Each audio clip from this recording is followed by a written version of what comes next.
ગુજરાતમાં દારૂબંધીની કડક અમલવારીના દાવા વચ્ચે રાજકોટ શહેરમાં ખુલ્લેઆમ દેશી દારૂની હેરાફેરીનો એક ચોંકાવનારો વિડીયો સોશિયલ મીડિયામાં વાયરલ થયો.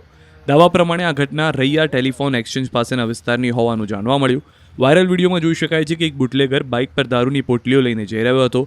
આ સમયે અચાનક બાઇક સ્લીપ થતાં તેની પાછળ બાંધેલી થેલીમાંથી દેશી દારૂની અનેક પોટલીઓ રસ્તા પર ઢોળાઈ ગઈ અને કેટલીક ફૂટી પણ ગઈ. આ ઘટનાનો એક વિડીયો જાગૃત નાગરિકે પોતાના ફોનમાં ઉતારીને સોશિયલ મીડિયા પર વાયરલ કર્યો. 31 ડિસેમ્બર પહેલા રાજકોટમાંથી પકડાયો 2 કરોડથી વધુનો વિદેશી દારૂનો જથ્થો. એસએમસીએ જસદણના આટકોટ ગામમાં એક હોટલના પાર્કિંગમાં પડેલા ટેન્કરમાંથી આ જથ્થો પકડ્યો. પોલીસના મતે સ્થળ પરથી 26,724 દારૂની બોટલો મળી. આ મામલે એસએમસીએ આટકોટ પોલીસ સ્ટેશન ખાતે ફરિયાદ નોંધાવી. પોલીસે રાજસ્થાનના જોગરામ જાટ, એક સગીર, રાજસ્થાનના અનિલ પંડ્યા નામના સપ્લાયર તેમજ સર્વન્ટ, ટેન્કર ઓનર અને રિસીવ કરનાર અજાણ્યા વ્યક્તિ સામે ફરિયાદ નોંધાવી છે.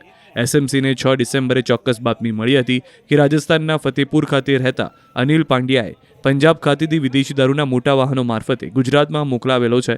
તેમજ તે પૈકી એક બલ્કર ટેન્કર નંબરની હકીકત મળી છે, જે બાદ હોટલ પાર્કિંગમાં તપાસ કરતા ટેન્કરમાંથી વિદેશી દારૂનો જથ્થો મળ્યો હતો. ટ્રક ચાલક સામે અગાઉ પણ દારૂના કેસમાં નોંધાઈ ચૂક્યા છે ગુના. આ તરફ રાજકોટના જેતપુરમાં જ ખુલ્લેઆમ દારૂના વેચાણ સામે મહિલાઓ જંગે ચડી. જેતપુરના દેશી દારૂના અડ્ડાઓ પર મહિલાઓની જનતા રેડ.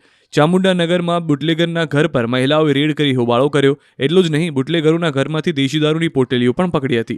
જોકે આશ્ચર્યની વાત તો એ હતી કે હોબાળા બાદ જેતપુર પોલીસ સ્થળ પર પહોંચી હતી અને દારૂની પોટલીઓ કબજે કરી અને બુટલેગરોને પોલીસ સ્ટેશન લઈ જવાયા. સ્થાનિકોનો આક્ષેપ છે કે પોલીસની રહેમ નજર હેઠળ આ વેપલો થઈ રહ્યો છે.